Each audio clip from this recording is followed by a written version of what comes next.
slow burn and yearning and tension. The couch is moldy, everything's disgusting, and they just decide that that's a great time for them to just get their freak on. He deserved jail time for that nickname, honestly.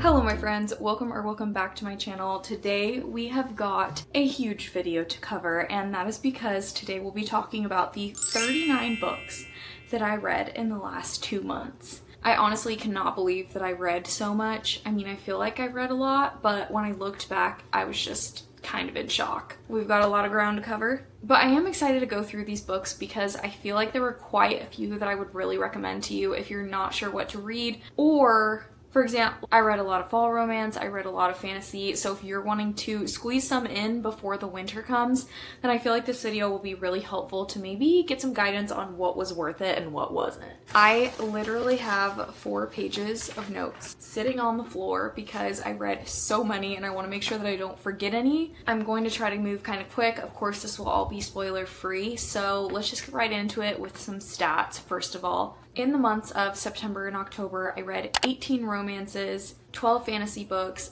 5 thrillers, 3 general literary, historical, just fiction books, and 1 sci-fi. And I will place my average rating on the screen for you guys. I feel like it was a really good month. I'm really excited to just start chatting with you guys because I had an amazing time reading these past 2 months. I found 2 new 5-star series and a few other 5 stars.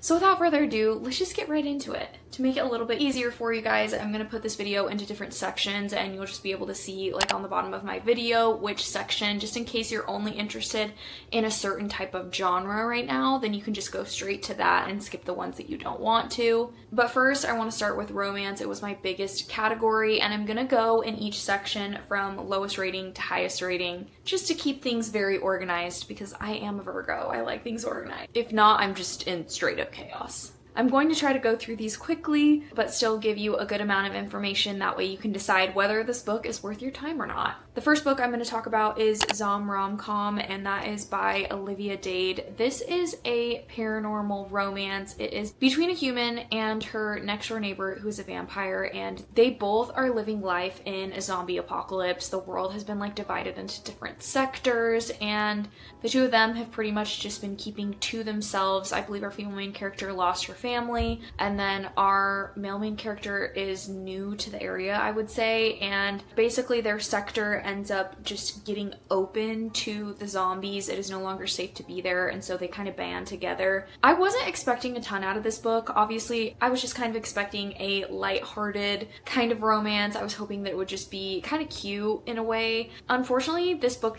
it didn't work for me. I ended up DNFing it, and I am not a big DNFer. In fact, in the 39 books that I read, I only DNF'd 3 of them, and that was after making it like over halfway. I think my problem with this one was, I get that the characters were just meant to be quirky. It just didn't work for me. I was just getting the ick from the male main character, and my biggest problem with this book is how unrealistic it was for the scenarios that they were in. For example, as they were running from the zombies, and the zombies are kind of enclosing around this mall that they're both in. They are in like this old pottery barn, I believe, and the couch is moldy, everything's disgusting, and they just decide that that's a great time for them to just get their freak on, for lack of better words. That was what made me close the book. I just felt like there was different instances like that was already happening, and I couldn't get behind it, and it honestly irked me so much that I was just like, nah, this is not for me. Then I read a very anticipated fall release for me, and that is Fall I Want. I was really excited about this book. I actually bought it from my local bookstore, and it was just the most beautiful cover.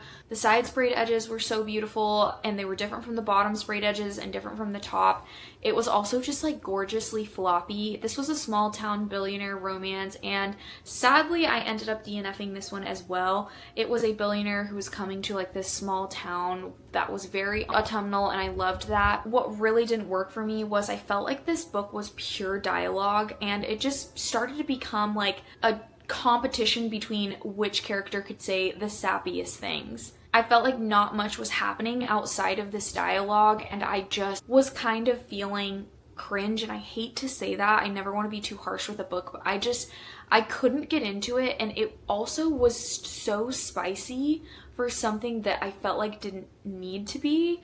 Just didn't work for me. And then the third and last book that I ended up DNFing this month was Like a Charm by Carrie Barrett. This was a very, very short witchy romance. In fact, I think there's just barely over 200 pages, extremely short. This is about our female main character who is a witch, and she just kind of has been denying her powers ever since she had a falling out with her mom and ended up moving to, I think, a different country even. But I think she's like a high-powered lawyer, and she ends up being called back because her aunt is sick and her mom needs their help. Part of what our FMC is struggling with is that she's very unsatisfied with her life right now. And to be honest, I just feel like all of her problems were issues that she created. For example, she is in the middle of an affair with a married man, and she knows that it is wrong, and she continues this affair. Cheating is something for me that I just can't get behind in books. I really was trying to push through, but when we have a 200-page book, and if by page 70 we haven't even met our MMC and you're still justifying your affair with a married man, it's just kind of not for me at that point. I think another part that really bugged me is that as she came home, her best friend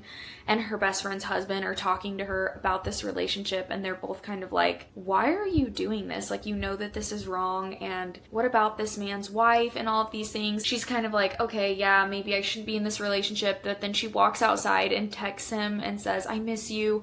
And he says, I love you. And she's like, oh, this is a sign. This is a sign that we're just supposed to be together. And I'm just like, girl, come on. What? At that point, I was like, do I just push through? I mean, this book is so short, but that kind of was the straw that broke the camel's back for me. And I also ended up DNFing this, and this will be going in my unhaul pile. Now that we've talked about the books that didn't work for me, let's really get into the ones that I want to talk about with you. This month I read Not in My Book by Katie Holt, and I really enjoyed this book.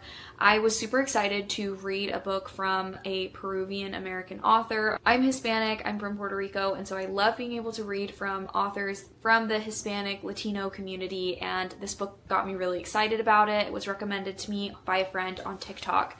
The premise of this book is so fun. We have these academic rivals. Essentially, they're both in this, I want to say like it's a creative writing class, college, by this professor that they both really look up to, that is a mentor to them.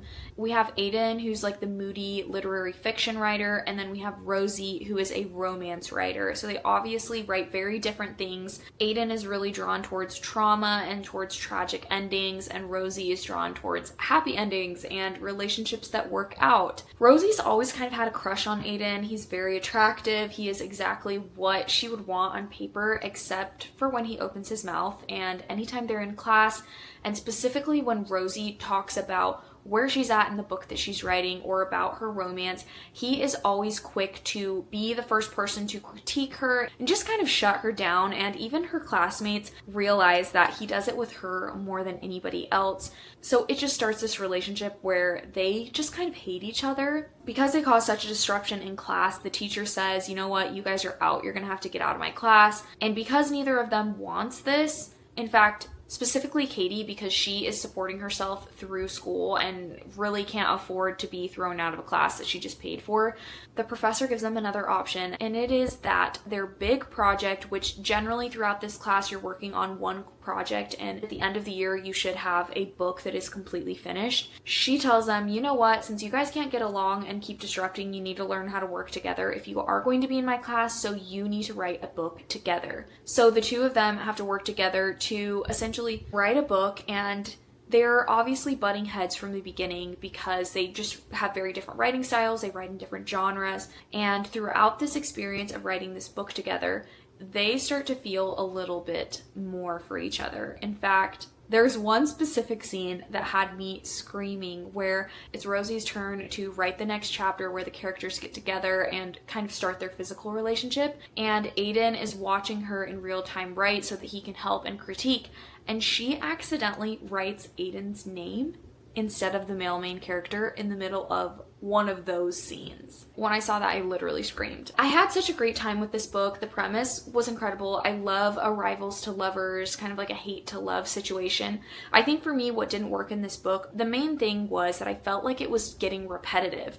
For example, what Aiden and Rosie were writing about in this book, even specific dialogue that their characters were having, they then would experience almost the same thing and have the same dialogue. And it just started to feel very, very repetitive, to the point that they would have a scene where they're becoming closer and they're starting their relationship, and I'd be like, didn't I just like read this scene? Didn't I just read a main character saying this exact thing? I feel like that was my main two issues that I had with this book that just kind of threw it off, and it made it fall flat for me a little bit. But I would still recommend this book because I did have a really good time with it. I also read The Pumpkin Spice Cafe by Laurie Gilmore. I don't have much to say about this book. I feel like this is a series that I'm going to continue in because I like reading seasonal romances. That's how I felt about The Strawberry Patch Pancake House, which is the only other book in the Dream Harbor series that I've read. But they're just good, fun, seasonal reads. I honestly don't remember much about this, but I feel like that just says a lot about my feelings about this book that I can't really even remember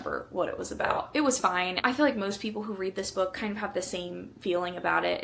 It's okay, it's good, it's not great. I also read my first book by Lila Sage, which is Soul Searching. This is a paranormal romance where our female main character is able to see spirits, at least she used to, and she is coming back to her hometown after having some situations that she's had that have been really difficult for her professionally and in her personal life, and she's come back and she's not able to see and hear the ghosts anymore, which has been a very important thing to her and her twin sister, who also has a very similar ability to her growing up. She comes back into town and she's staying with one of her twin sister's friends who has, I believe, like a furniture store. His name's Brady, and it's definitely more of like a black cat, golden retriever type of vibe, which I generally enjoy. I had a good time reading this book. I listened to it on audio. I think one of the things that really kind of turned me off to this book was the fact that our female main character kind of kept disparaging our male main character because he was quote unquote boring. Like, he's just a very kind of regular guy. And yes, he did have areas of growth, I feel like,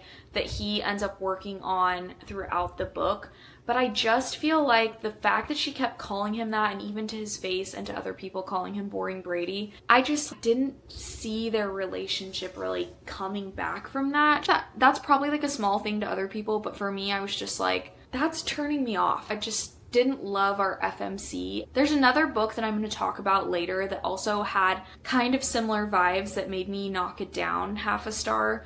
But yeah, just on top of it being like a good read, not a great read, that I didn't love about it. I also read Morbidly Yours by Ivy Fairbanks. I had a good time with this book, and the whole reason why I think I ended up giving it a 3.5 star and not at least a 4 star is because of the audiobook. I listened to this fully on audio, which I did a lot of audiobook listening because in the month of September, I was packing up my house and moving into our new place. And so I felt like the only way I was going to get reading done was through audiobooks, and it really helped power my packing. But this one in particular, I think the female main character's fake Texas accent really threw me off. Like, I cannot even describe to you how bad it was. This was about our female main character who recently went through the death of her husband, and ever since then she had had issues at work and with some of her husband's family members who were not happy with her because they said that it was essentially her fault that her husband passed away because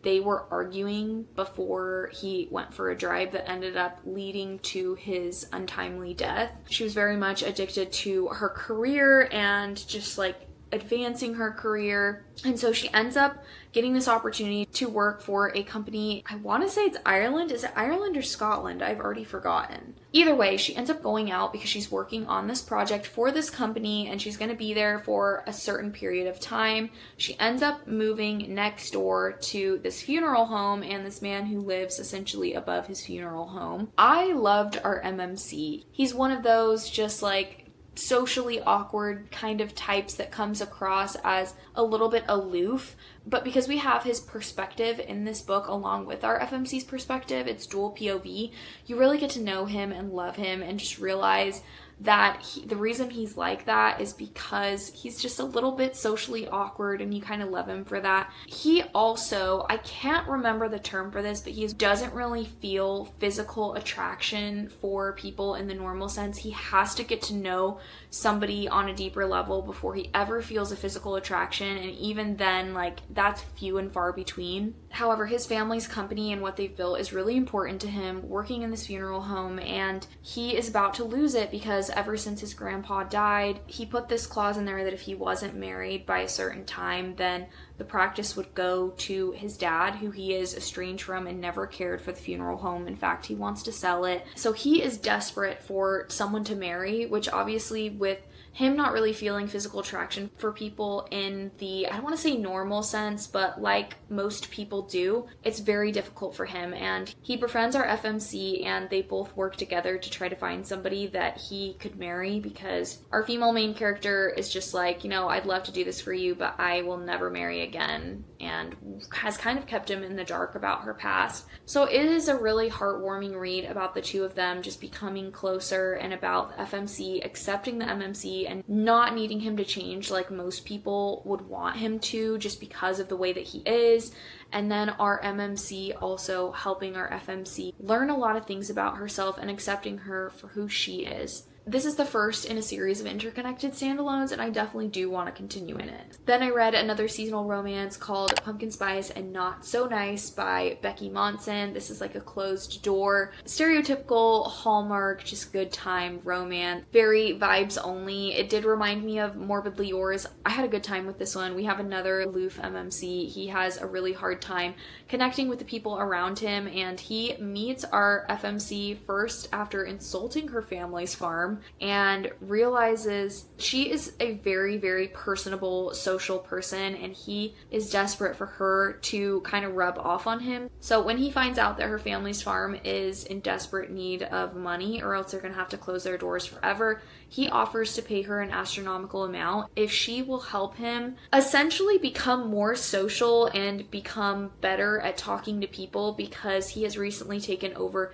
his family's big company, and he needs to be able to network and make relationships for his company to thrive. So they have this arrangement together, and it's just a really good, heartwarming story about two people that are kind of helping each other out. It also has some funny notes, and it's very, very seasonal, a little bit cheesy, a little bit Hallmarky, but I had a great time with it, and I ended up giving it 3.5 stars. Honestly, for the vibes, I probably could have bumped that one up a little bit. I feel like I've been pretty strict in my ratings lately. I also read Savor It by Tara DeWitt, and I really enjoyed this book. It's like a small town romance. I don't remember a ton of it. I just know that I think our MMC is a chef, and he had kind of like a public blowout that caused him to have to step down from his post, and I think it also caused his restaurant to lose a Michelin star, and this was all following the death of someone very close to him. And his boss ends up giving him a second chance and to come to this restaurant in Spoons and try to turn it around. While there, he ends up meeting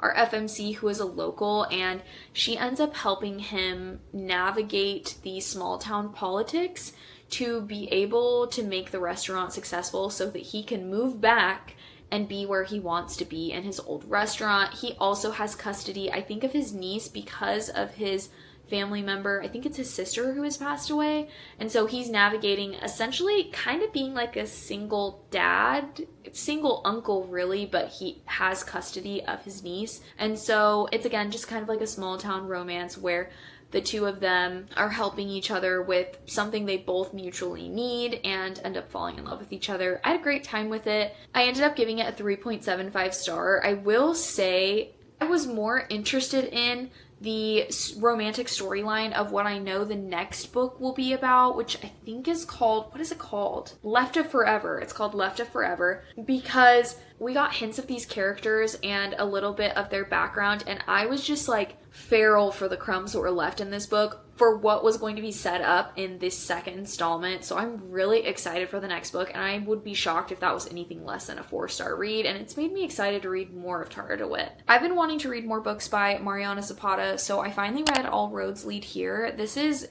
I feel like, her book that most people know about and recommend you to read.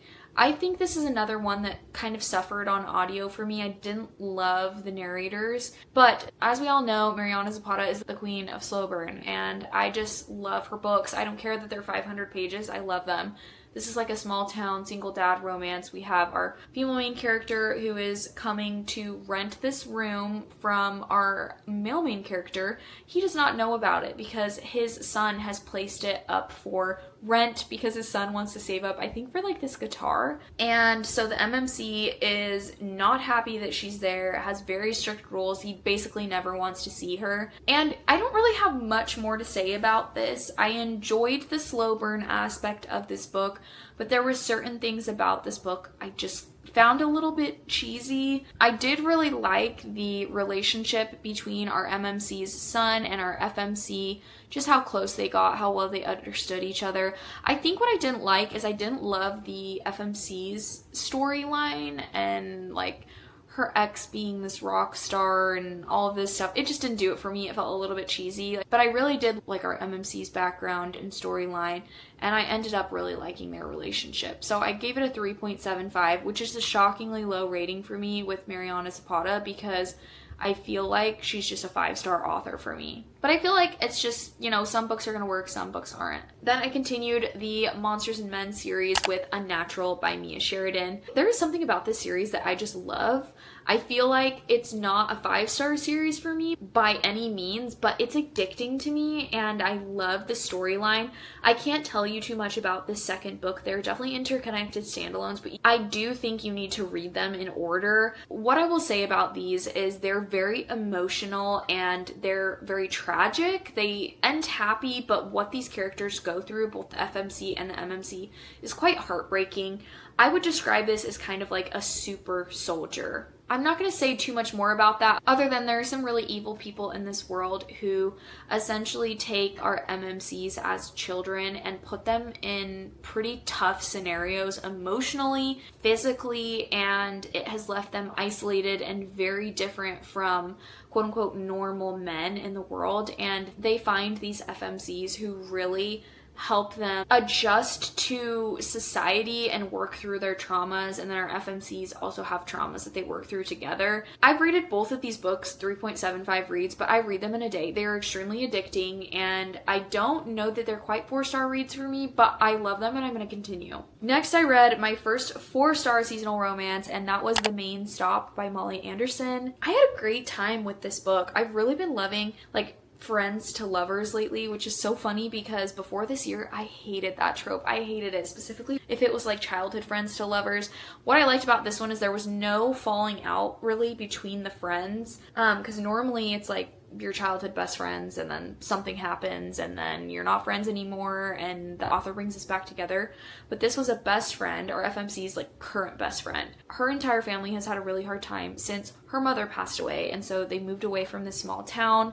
She's really not getting fulfillment in the new place that she's living in. She's living in a big city and she's at a job that she never gets recognition for her work at. Her boss is terrible, and she ends up coming back to visit once her grandma ends up moving into like an assisted living facility, and she and her brother are gifted her family home from their grandmother, and so she comes in to renovate the place because she is an interior designer. She comes back into town and her best friend is just everything, and he's so excited that she's there. His name is Banks, and I loved him as an MMC because he just loves her so much, but he's not going to push her because he knows that she's been through a lot throughout this book.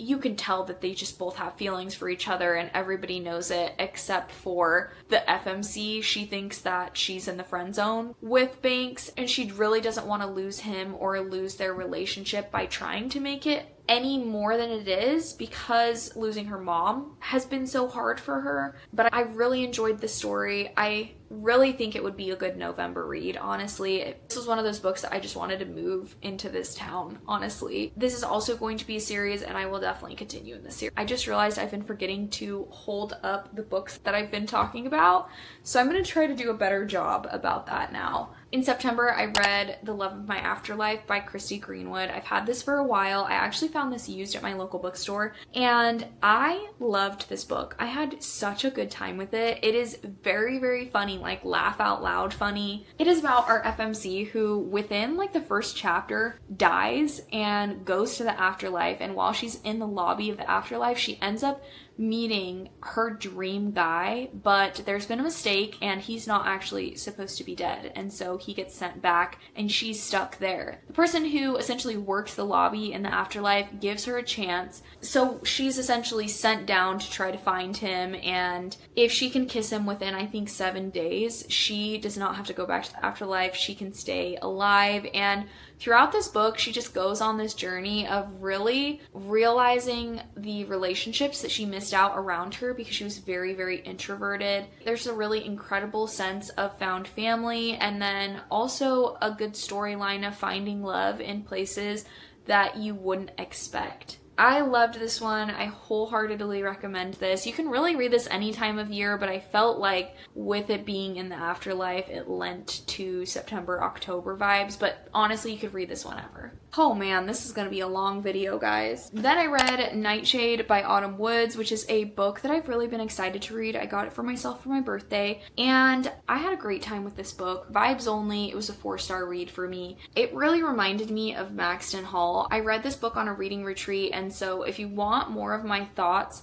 on this, you can definitely go watch that vlog if you like, but I did enjoy this. There's kind of like a murder mystery and also enemies to lovers in a dark academia setting. So if any of that intrigues you, I definitely recommend this book. Then I also read another Mariana Zapata book called From Luke with Love. I really, really enjoyed this book. I would definitely describe this as slow burn, enemies to lovers. We have 2 championship figure skaters that just do not like each other, and they've never been partnered together, but one thing leads to another, and our female main character is offered the chance to partner with our male main character, and this is a really big opportunity for her because this is probably going to be her last chance to try to go to the Olympics, technically, she thinks, because she is getting on the older side of being a figure skater. The one problem is, obviously, they hate each other. They can't stand each other. They don't want to be around each other. They can't even talk to each other without being just rude to each other and tearing each other down. I loved that energy. It worked for me in this book, and I love, again, the slow burn. I feel like Mariana Zapata really takes her time with her characters' relationships.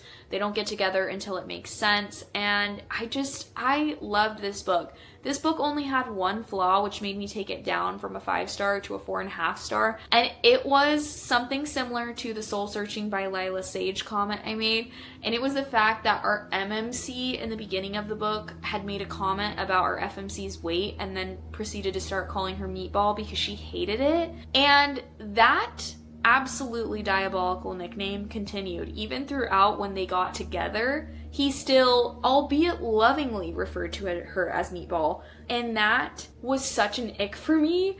It honestly, like, I was able to look past it because I loved this book, but not enough to give it a 5-star. He deserved jail time for that nickname, honestly. Then I read a seasonal romance called Given Our History by Kristen J. Miller.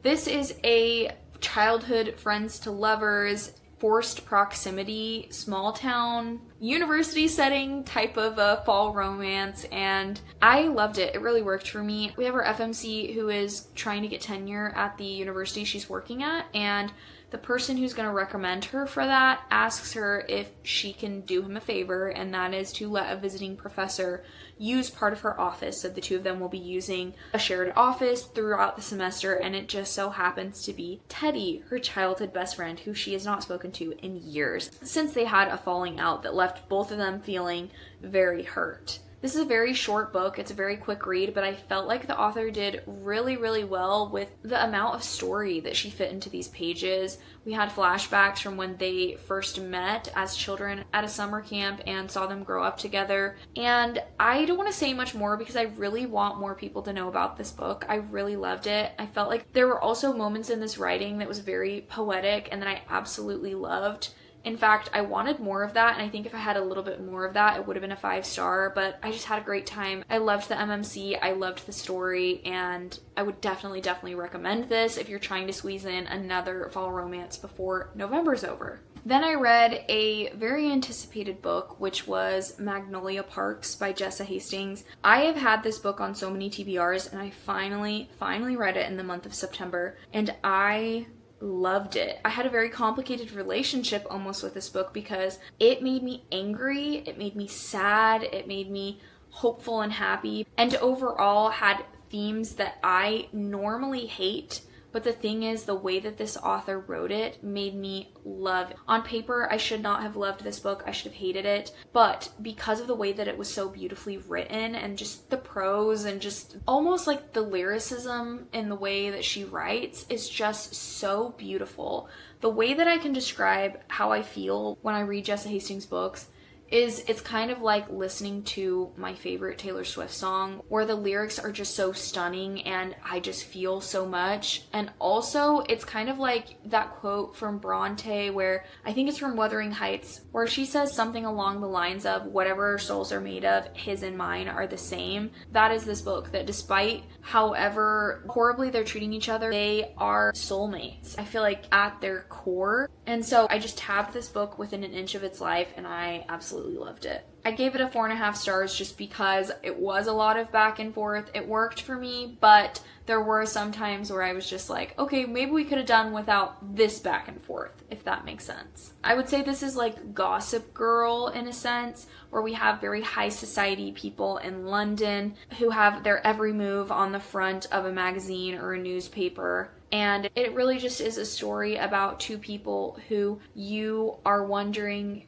are they soulmates? Could soulmates treat each other this way? But if nobody else could make them feel the way that this other person makes them feel, could they be anything but soulmates? I loved it. I'm excited to continue in this series, but this is a series I'm definitely going to take my time with. I'm not going to rush it, and it's also a series I love the audiobook for. My highest rated romance, which was If It Makes You Happy by Julie Olivia. I loved this book. I think it was everything that everybody's already saying about it. I'm sure that you guys already know what this book is about because so many people right now, specifically on BookTube and social media, are reading this book.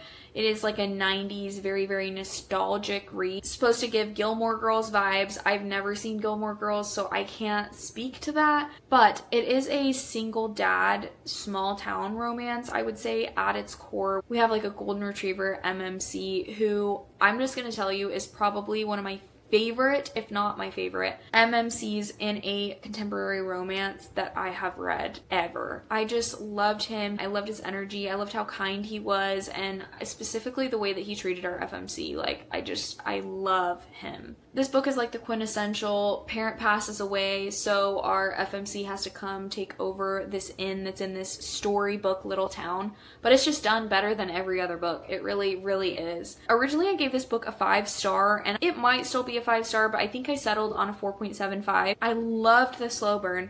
I felt like when they finally got together, because there was no spice until almost the end of this book, that for me, follow me here, but the spice felt like it didn't belong. I think that this book could have stood without it, but that's actually not what I'm trying to say. I just felt the spice wasn't true to our characters. I felt like I was reading about other characters in that, if that makes sense, because we went from 0 to 1,000, if that makes sense. And just specifically the nature of the spice, I felt like didn't seem true to our characters. And so I feel like that's the only thing that took away from it. And the only reason why it isn't my favorite romance of all time. I think it's number 2 though, or number 3 for sure. In the last 2 months, I only read one sci-fi, which is pretty normal because I don't really read sci-fi. I wouldn't say that that's my genre. I think that this might be my first sci-fi ever, and let me just tell you, it was incredible, and that was The Blighted Stars by Megan E. O'Keefe. I loved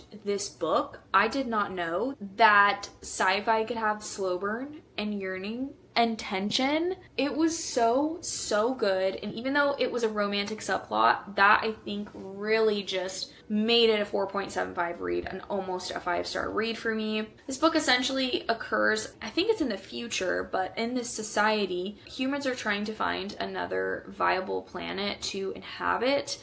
And in this, there is a family, the Mercator family, and they kind of have a monopoly on going out and looking for viable planets and reporting back on whether or not this planet will be viable. And they also own the technology where humans can be reprinted into new bodies. So if their body is damaged or if they're getting old, they can be reprinted into a newer, younger version of themselves. Honestly, they can be put into anybody's body, but generally how it works is you get put into a specific body that you choose. So you're gonna look the same. You might just be a little bit stronger or have certain pathways that make you smarter, quicker, just different things like that. However, there is a conspiracy that the reprinting process is killing viable planets. And behind that is a revolutionary. Her name is Nara Sharp. And she had been put essentially on ice. And that just means, like, if you're a criminal, you're not going to get reprinted. Your conscience is kept on ice.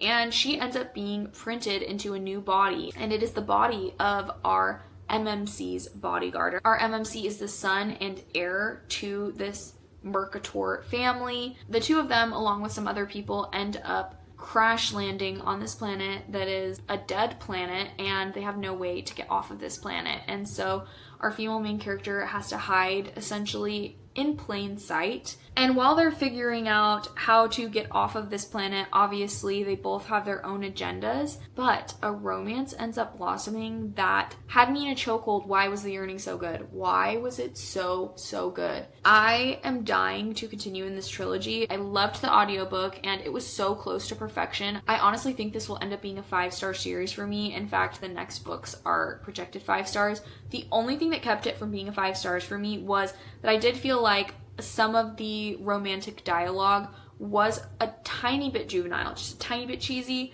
but I still loved it. It was so good. Can't wait to continue in this. Moving into another category, I don't read a ton. Let's talk about some thrillers. I ended up picking up The Executioners 3 by Susan Dennard. This is kind of like a paranormal thriller / murder mystery that is spearheaded by our female main character who is in high school, and it initially starts with her hearing screaming in the woods and her reporting it to the police and a bunch of people from a rival high school getting arrested. Everyone is telling her that it was just this party that was occurring in the woods that the screaming was coming from, but then why did a body show up the next day? Our female main character is unable to kind of let that go. She really believes that something is going on, and as more bodies turn up, her suspicions are confirmed. While this is happening, she is in the middle of this rivalry between her school and the other school. They're in the middle of prank wars as well, and she keeps running into our male main character who is from the rival school. His name is Theo, and there's also kind of like a bit of a rivals to lovers in here that I actually ate up more than anything. I will say that there are touches of horror in this book that I did not expect. I'm not much for horror. I have a very sensitive stomach, but I did enjoy this book and kind of like the paranormal conspiracy behind it all. Really, I just feel like I was chasing the feeling that the next series I am going to talk about gave me. In the month of September, I absolutely devoured a new series to me, and it is a YA thriller series called The Naturals by Jennifer Lynn Barnes. If you've been on my channel, you've probably heard me talk about this already, or if you've been on my TikTok, I talked about this a lot. I absolutely loved this series. If you haven't heard about this series before, it is essentially like a YA version of Criminal Minds, where these gifted teens that are gifted in different things, whether it's sensing deception in other people, analyzing crime scenes, or stepping into a serial killer's mind and finding motivations and clues that they've left behind. I absolutely loved this series. It was just something that I devoured each book in a day, and it kept me on the edge of my seat, and I just wanted to know what happened next. Each book follows a different murder mystery, but at the same time, there is something connecting them all together, and just a conspiracy that has to do with our female main character and the way that she lost her mom all those years ago. It is so good. There's a bit of a love triangle, there's yearning, and it's just everything that I love in a book. I don't know why, but I'm loving YA books. I I don't know why. I'm absolutely loving them. Every single book in this series for me was 5 stars, and I will never stop talking about how much I love it. Now we're going to move into the fantasy books that I read in the last 2 months, and I actually realized that I lied to you. I did DNF another book, and that was Anathema by Carrie Lake. I had been really excited about this book, but tentative because I don't normally read darker type things like this. And I am going to put this one on me for sure. I know what I can take and like what I enjoy. And on this one, I don't think I did enough research. For me, this is a gothic dark fantasy. It is very adult, very mature, and there are lots of different forms of abuse that occur in this book that made it really uncomfortable for me to read. And I just think check your triggers on this one. I don't really normally have any triggers just in my life personally, but this one was just, I don't know, I felt icky while reading it. And there is no judgment. If you love this book and this is your favorite book, I'm so happy for you. It wasn't for me. And yeah, that's all I'm going to say about it. I didn't like this. I won't continue in this series. I did make it halfway though. I really was pushing through. It was a chunky book. I just kept waiting. Oh, this is going to get better. This is going to get better. But it didn't happen that way for me. Then another book that I read was one that I picked for my birthday, and that is Your Blood, My Bones by Kelly Andrew. This is a gothic YA romantasy. This book was super atmospheric. The descriptions in it were done really well. Just picture this kind of crumbling cottage that the nature and the flora in the area is taking over. Picture a piano that's overgrown, different things like that. It was just described really well in this book. This book is about 2 former childhood friends who have not seen each other in years, and when our FMC goes to this house she's inherited after her parents have passed away, she ends up hearing something in the basement. She goes down in the basement, and her childhood friend is strung up and left to die in the basement. And it turns out he cannot really die. He has suffered tons of deaths over a long period of time, all at the hands of her family, and he knows that if he unalives her, all of that will stop. But there are a lot of moving pieces in this book. A lot of forces from the woods are trying to encroach on the property and take over, and if she dies, then they will. So there's a lot of layers in this book. Where it fell flat for me was the writing. The writing was beautiful, but almost too pretentious for this book. I don't feel like it lent towards me very well. I'm somebody who reads a lot. I do feel like I have a very big vocabulary, and I was constantly having to look up words, and it was taking away from the story for me when we could have used beautiful, more simple writing that I feel like would have done the trick. But that's just a personal opinion. I did love the story. I think the story was very, very interesting, but I also didn't like the story as much when we left a certain location, which we did like 3/4 of the way through, and I kind of just stopped liking it at that point. So I just ended up settling on 3 stars for that one. I also started a new series, Bewitched by Laura Thalassa, and I also got this for my birthday. I would say this is kind of like The Mummy meets romantasy, which is very intriguing to me. Like, I do really enjoy the premise of this. We have our female main character who lives in a world where magic comes with a price. Everybody has a different cost for using their magic. Specifically, hers, the more magic she uses, the more of her memories that she loses. She has been trying to get into this coven. If she's able to get into this coven of witches, basically there's like a university that she'll be able to live at. She is granted protection. She can get jobs that only people in this coven can get because they look out for each other, and she's in desperate need of that. However, her cost is so high that the Council of Witches has not been accepting her. They finally say that if she goes and does this journey, I forget what it's called. It's called a quest. Okay, I thought it was like a more difficult word than that. But if she goes on this quest to awaken her power, and she finds her familiar, then they will accept her into this coven. She decides to go on a trip to South Carolina, it's not South Carolina. She decides to go on a trip to South America by plane to go there and really connect with her magic. And while she's on the plane, she ends up hearing this voice in her head and this force that ends up bringing down this plane, and this voice that she's listening to is talking to her essentially in like a very intimate way and calling her my queen and drawing her down to the specific spot after the plane goes down, and she ends up opening this crypt and unleashing Memnon the Cursed on the world. He is a sorcerer who is convinced that she is his long-lost dead wife that, also trapped him for hundreds of years under the ground. So he's wanting to exact his revenge on her, but he's also desperately in love with her, which is an interesting combination. I feel like this is not my favorite of Laura Thalassa's work. It's the writing, to me, I just don't love it.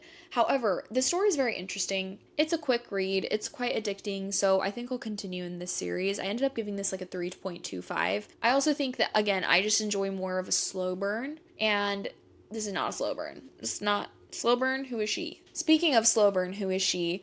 The next book I want to talk about was also highly anticipated. This is Phantasma by Kaylee Smith. This is supposed to be like a gothic, ghostly, haunted mansion type, trial type romantasy. And it does deliver on those fronts, but no slow burn. No slow burn at all. And I think my biggest problem with this was how insta-love this book felt. We have our female main character who enters into this contest that is held at this haunted mansion, and whoever ends up being the last person standing throughout these trials ends up receiving a good amount of money, which she needs. It's very reminiscent of Caraval, because another reason why she enters this contest, which probably is the biggest reason why, is because her sister enters into it and she goes in there to save her because she knows how deadly this competition is. Very intriguing storyline. I love the MMC, and he's like this ghostly phantom / presence that is helping her throughout the trials. However, I think just the insta love really killed it for me.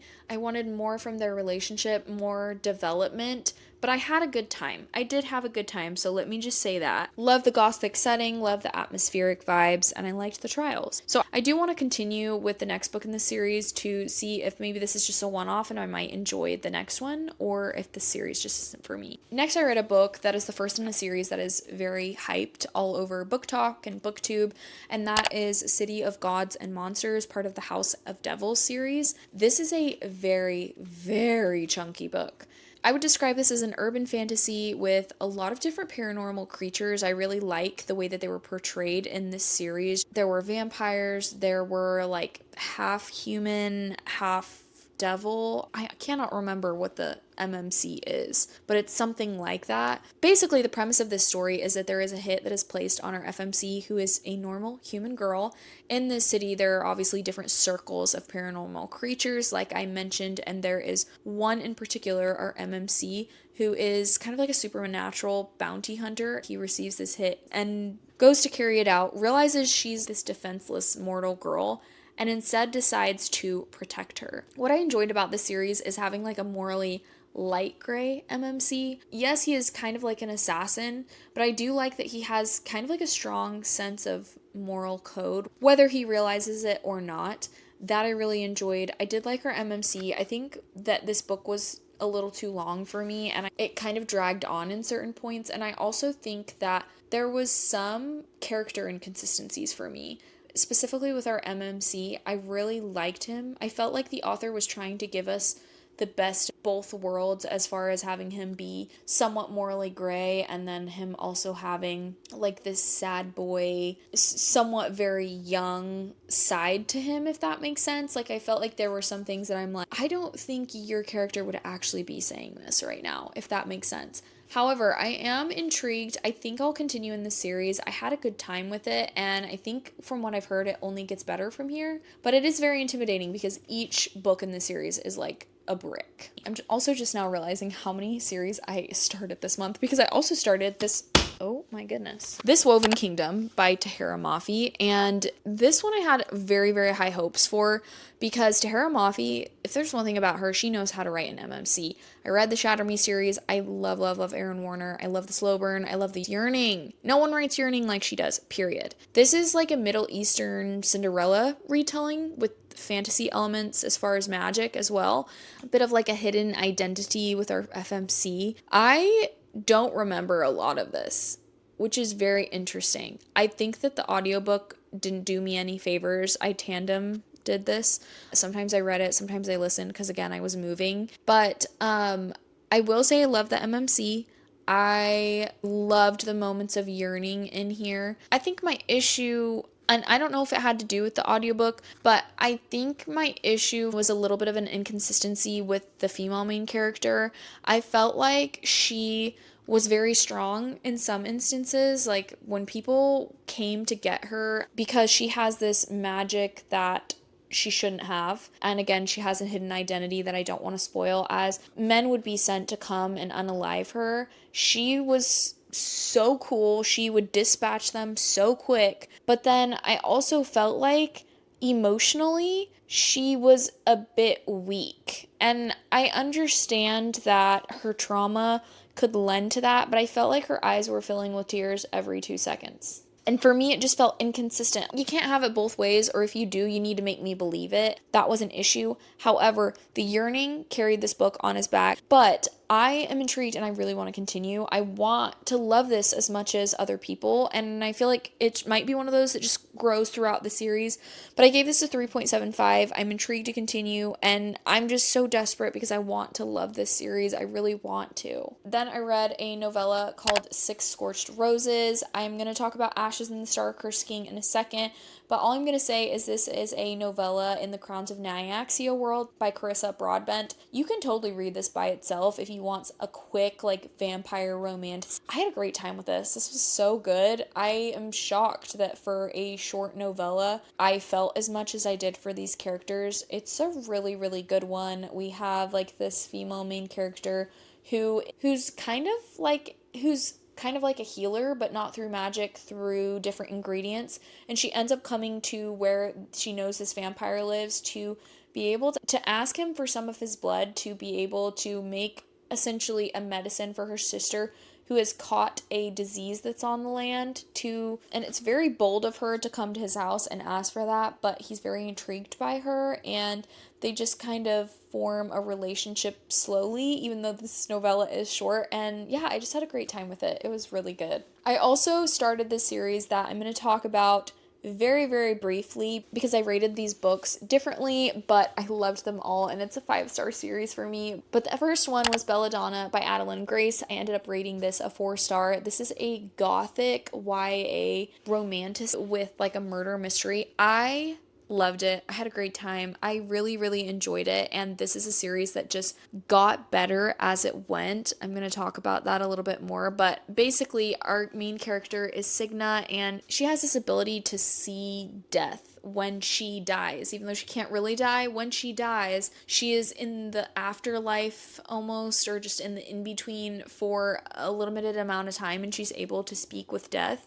And she's working to solve this murder. Signa has had a very, very unfortunate childhood where every person she becomes a ward of dies. She's going from place to place, and she really blames death for this.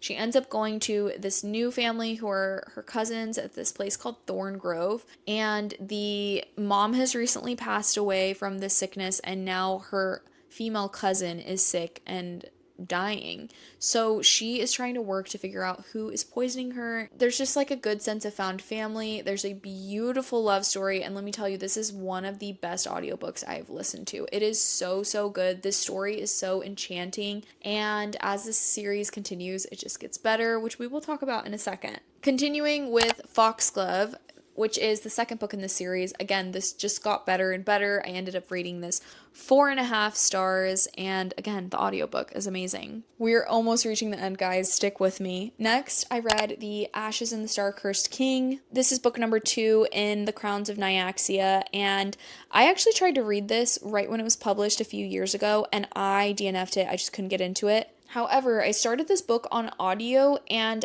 I was absolutely hooked. This book was so addicting, and it kind of made me feel like how I felt at the beginning of my romantasy journey when I was just addicted to all things romantasy. I couldn't get enough, and I read them so quickly.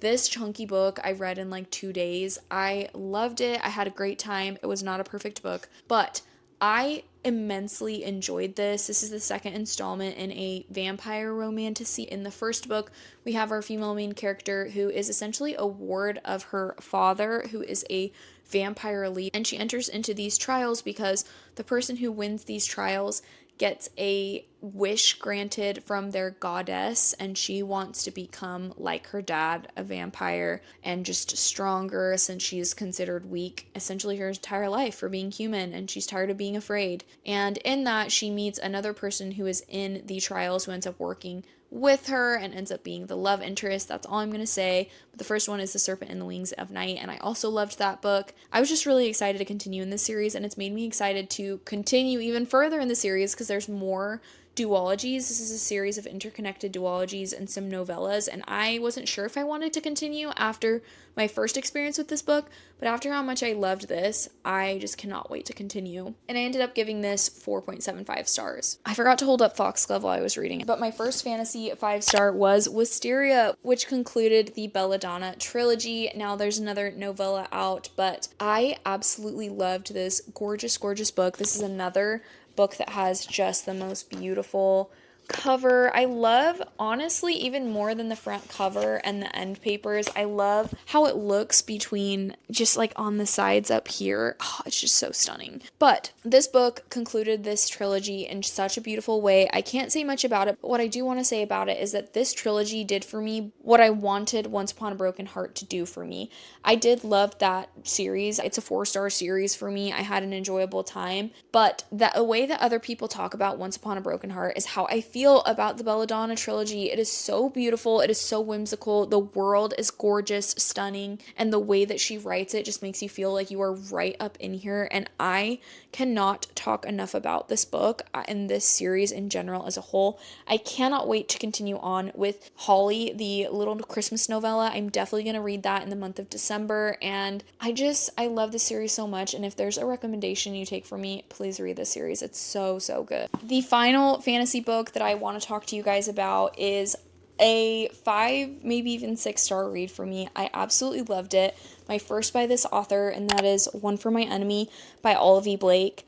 I loved this book. This author has been on my radar for a long time because I've heard that if you love V. Schwab or people that just have really lyrical, beautiful writing, like Rachel Gillig, you will love Ali Blake's writing. And so I've been really excited, but for some reason I've put off this book for a long time. This is a witchy retelling of Romeo and Juliet. It is set in a modern day magical Manhattan where these rival witch families are really part of like Manhattan's underbelly in this magical society. We have the Antonova sisters, who are led by the matriarch, which a lot of people refer to as Baba Yaga.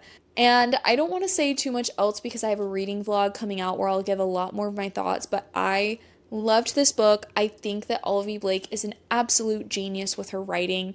The way that she set up this book to really mirror Romeo and Juliet as far as like how that play is split up with setting the scene in Act 1, Act 2, all of that. Genius. Her writing's so beautiful. I highlighted so much when I read this on my Kindle, and I just need more people to read this so I can talk about it with them.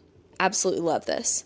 Now we're going to move into our general fiction, which is the last 3 books that I read. You guys, I cannot believe I've been talking for so long, but I have recently realized my love for general fiction, historical fiction, literary fiction, women's fiction, all of that. I really feel a lot of things when I read those, and so moving forward, I definitely want to read more fiction and kind of balance that out with my fantasy and my romance because I feel like my highest ratings go to these books. But the first one that I read is The Hounding by Zenobie Purvis. I read this recently and I talked about it in a rage cleaning vlog that actually made me laugh a lot when I watched it back, if you guys want to go watch that. But this is basically a novel that is about these sisters that is told in the perspective of, I think, 4 different villagers, and it is about these sisters that the town has always seen as other. It's kind of like a witch hunt where these certain villagers have a problem with these girls, and so then they start villainizing them as other, saying they're turning into dogs, saying they're born of the devil and all of this stuff. And you can really see the harm that rumors do And it's just a really interesting novel about being a woman and the different expectations that women have than men, and how hard it is if men decide that you are some type of way in society, how hard it is to break out of that box. I feel like this story was so well done. I will definitely read more by this author. I feel like it's the perfect literary fiction type book to read during the month of October, and I had a great time with it. I rated it 4 stars. As part of my October book club, I ended up reading The God of the Woods by Liz Moore. This I went into originally thinking it was just a thriller, but I'd actually classify this more as like a literary fiction with a thriller subplot. Like, yes, the storyline is surrounding a kid who has disappeared, but everything about this screams literary fiction. We're essentially following the second of 2 siblings who have disappeared from a summer camp out of their beds in the middle of the night, and nobody knows where it is. And this is told in a few different perspectives of people who work at the summer camp, people in the family, people outside the family, people who are investigating. And honestly, it is just a study of trauma. And I think for me, where I struggle with this book, it was very, very well written. I felt like it was somewhat interesting, but honestly, I didn't enjoy myself while I was reading it. I think, again, so well written. Liz Moore did a great job with it, but it was honestly, I don't know how else to describe it other than depressing. It was all trauma and almost no hope and just horrible people. I don't know. That's really all I can say about this book. I ended up giving it 3.5 stars. I felt like I couldn't give it less than that because it really was so well written. I didn't enjoy myself. I didn't enjoy it. I don't know if I'd recommend it either. This one was a bit of a bummer for me. The last book that I'm going to talk to you guys about is a 5-star read in the literary, well, really historical fiction genre and a bit of magical realism, and that's Wayward by Amelia Hart. This book was so beautiful. It's told in 3 different perspectives throughout time of 3 different women who are all related. I also read this in the same reading vlog where I read One for My Enemy, but I really enjoyed this book. I loved all the different perspectives that we followed. One of a witch standing trial back in like the 1600s. One girl that is kind of trapped in her house and trapped by her abusive father just past World War II. And then we have our present day FMC who is escaping an abusive relationship and trying to reconnect with her family history. And this is just a beautiful novel about female empowerment, I would say. I feel like I almost bullied myself into rating this less because of a lot of people I know have rated this less. And I think the biggest critique is that all the men in this are terrible. And I agree, almost all the men in this are terrible. And I don't share that worldview that all men are terrible and are trying to put us in our place. But I feel like this was a novel and there are terrible men out there. And I feel like I just felt like the author made these characters very lifelike and you just felt for them so much. I felt for these characters so much.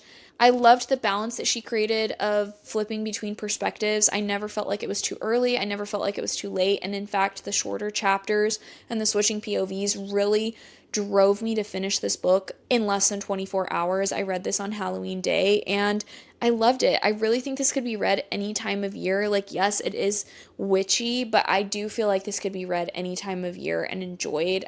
And yeah, so I ended up giving it 5 stars. Guys, that was so much yapping and I need to go pick up my son now, but I hope that this was not boring. I am not going to do this in the future of doing 2 months in one video because I read far too much that these videos just get so long. But tell me if you actually enjoyed that. Hopefully you guys got some type of recommendations on books that you might want to read in the next little bit, especially before fall ends because I know there was a lot of fall recommendations. I had a really good reading month and I'm so happy that I found some new favorites that I'm just going to talk about forever. If you've read and loved any of the books that I read and loved, please let me know in the comments below. And if you made it to the end of this video, please leave me a crow emoji and just know that you are amazing and incredible in every way for listening to me talk for that long. I don't even know how long this video is going to be, but I know it's going to be long. I have so many exciting bookish videos coming up that I cannot wait to film and share with you guys, and I hopefully will see you in my next video. Bye!